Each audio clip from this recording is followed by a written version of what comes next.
Hi, my name is Megan Sohn, and today I will be presenting on From Resolution to Restoration, Navigating Disordered Eating Around New Year's. So I want you to think about what are the most common New Year's resolutions? Things like losing weight, exercising more, eating more healthy foods. You'll notice a lot of these really common New Year's resolutions revolve around food and our body.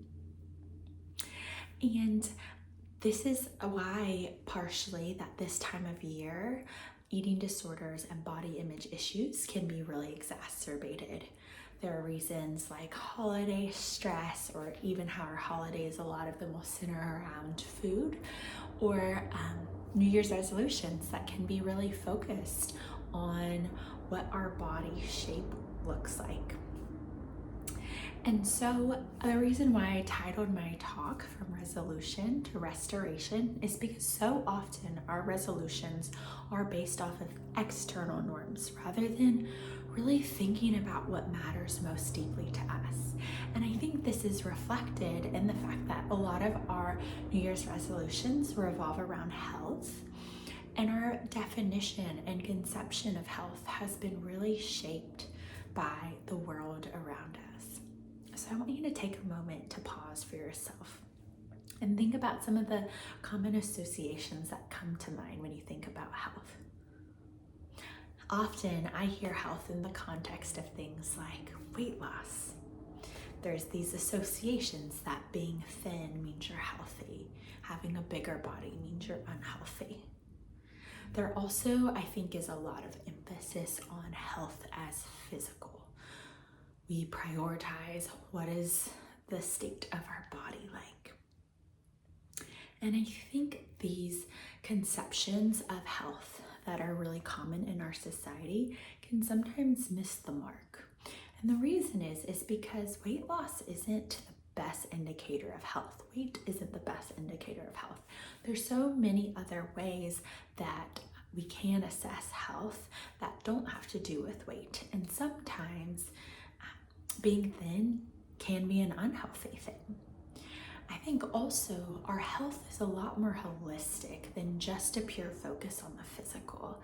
There can be things and dimensions to our health, like our emotional health or our mental health or our spiritual health, all these other areas that are really tied together and that affect our physical health and vice versa. And so I encourage you to think to yourself about what health really means to you, to come up with a definition of health that maybe does include things like exercise, or includes the ways in which you would like to eat, but that really feels like it's a definition that fits with what you feel like is for your best. And then the other thing I want us to think about, instead of resolutions, which are often more goals-based, I want us to really think about our values. So just quickly, I want to share the distinction between goals and values. So goals are things that we can check off. Goals are things like, I want to save this amount of money, something that's really objective, tangible, you can check it off, versus values are more things like chosen directions for how we want to live our life. I like to think of values like a sort of compass guiding us. So maybe your goal is to save a certain amount of money and your value is stewardship or generosity. I think goals are more the what and values are more the why and the how. And so one thing I want to invite us to do is to think about how we can have a more values-driven approach to our bodies. So I want you to think about what some of your top values might be. Maybe it's kindness, maybe creativity, maybe generosity, whatever it might be. I want you to then think about how you might apply those values to your relationship with your body. And that can kind of sound funky. And so to clarify what that might look like, I want you to think about what it would look like to live out those values in some of the relationships that matter most. Maybe it's the relationship with your friends or your kids or your partner or your colleagues, whatever relationships you want to live out those values. So let's take kindness.